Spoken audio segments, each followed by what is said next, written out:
Hi అండి. Welcome to my channel. ఈరోజు మన రెసిపీ వచ్చేసి గుత్తొంకాయ మసాలా కర్రీ అండి. గుత్తొంకాయ మసాలా కర్రీని ముందుగా ఒక అర కేజీ వంకాయలు తీసుకొని అవి మధ్యకి చీలికలు చేసుకొని ఉప్పేసి కడుక్కొని శుభ్రంగా పెట్టుకున్నాను. ఇప్పుడైతే ఒక బాండీ తీసి పొయ్యి వెలిగించి బాండీ తీసుకొని కొంచెం ఆయిల్ వేసి ముందుగా మనం ప్రిపేర్ చేసి పెట్టుకున్న వంకాయలకి అయితే ఘాట్లు పెట్టాం కదా, వాటినైతే ఈ ఆయిల్లో ఫ్రై చేసుకుందాం. ఇప్పుడు మనం ముందుగా పెట్టుకున్నవి వంకాయలన్నీ నూనెలో వేసి వేయించుకుందాము. నేనైతే ఘాటులోకి ఉప్పు కారం అవి ఏమైతే పెట్టలేదండి, అంత మసాలాలోనే వేసేద్దాం. ఇవన్నీ కళాయిలో వేసుకున్నాక కొంచెంసేపు వేయించుకొని మూత పెట్టుకొని మగ్గించుకుందాం. ఇప్పుడు ఈ కర్రీలోకి మసాలా ప్రిపేర్ చేసుకుందాం. ముందుగా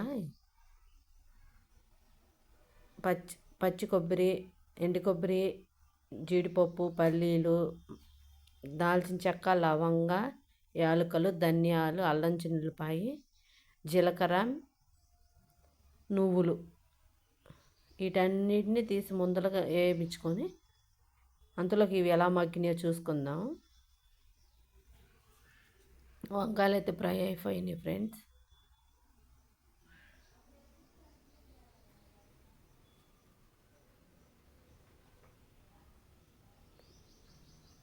కొంచెం అంత సాల్ట్ వేసుకొని కొంచెం లోపల సప్పగా లేకోకుండా కొంచెం సాల్ట్ వేసుకుంటే మధ్యలోకి ముక్క మధ్యలోకి వెళ్ళి కొంచెం మనకి బాగుండిద్ది.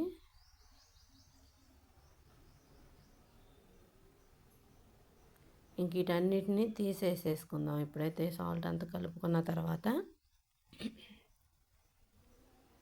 వీటన్నిటిని తీసేసుకొని పక్కన గిన్నెలోకి తీసుకొని పెట్టుకుందాం.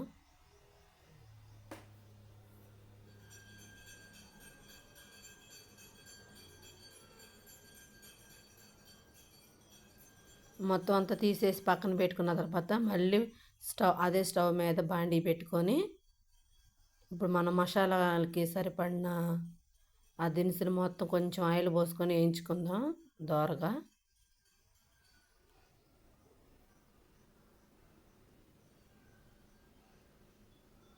నేను ముందుగా మీకు చూపించిన విధంగా అవన్నిటిని వేసుకొని ఫ్రై చేసుకుందాం.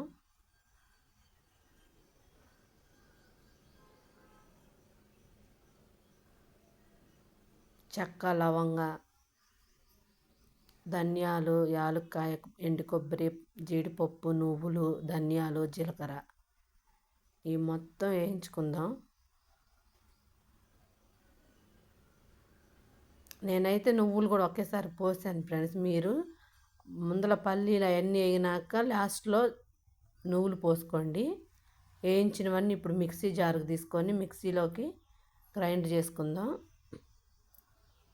మొత్తం అంతా మిక్సీకి వేసుకొని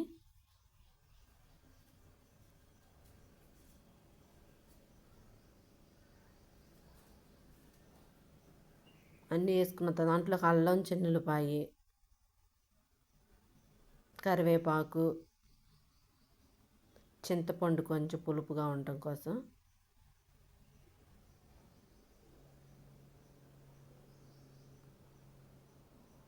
ఎర్రగడ్డ, పచ్చిమిర్చి మనం తీసుకున్న ముక్కలు దాన్ని బట్టి మనం మసాలా ప్రిపేర్ చేసుకుందాం. మీరు చూసుకొని వేసుకోండి. కొంచెం అంత సాల్టు, రుచికి సరిపడినంత సాల్ట్, పసుపు,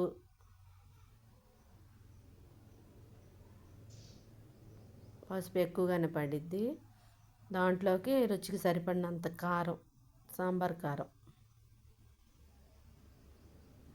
అది మొత్తం తీసుకొని గ్రైండ్ చేసుకుందామండి. ఇప్పుడు అదిగోండి గ్రైండ్ చేసిన తర్వాత ఇలా మెత్తగా చేసుకోవాలి.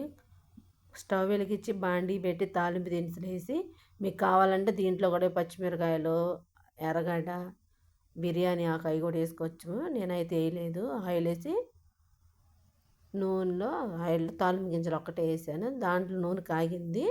దాంట్లోకి మనం ప్రిపేర్ చేసుకుని పెట్టుకున్న పేస్ట్ మొత్తం దాంట్లో వేసుకుందాం.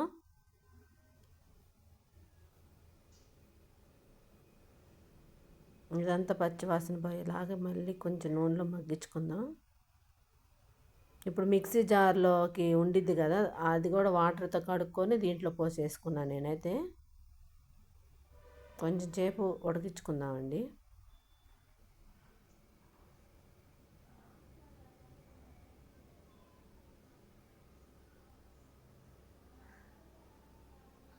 ఇప్పుడైతే కొంచెం అయితే ఆయిల్ పైకి వచ్చేసింది, ఉడికినట్టే ఉడికింది. కొంచెం సేపు తిప్పుకొని ఉడికింది కదా,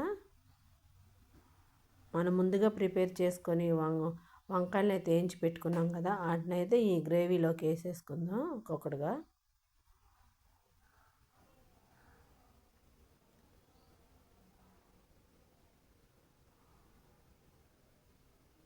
మొత్తం వేసుకొని కొంచెం సేపు అటు ఇటు తిప్పుకొని, ఎంతో టేస్టీగా ఉండి గుత్తి వంకాయ మసాలా కర్రీ అంటే ఇష్టపడిన వాళ్ళు కూడా ఎంతో ఇష్టపడే వాళ్ళు తప్ప ఇష్టం లేని వాళ్ళు ఎవరు లేరు ఫ్రెండ్స్. ఇదైతే చపాతీలోకి, రైస్లోకి, బిర్యానీలోకి కూడా ఎంతో టేస్టీగా ఉండిద్ది. నేనైతే చపాతీలోకి వేసుకుని తిన్న ఎంతో టేస్టీగా వచ్చింది. మీరు ఒకసారి ట్రై చేయండి. మీకు ఈ వీడియో నచ్చినట్టయితే లైక్ చేసి, షేర్ చేసి, కామెంట్ చేసి నన్ను సపోర్ట్ చేయండి friends. Thank you for watching. Bye.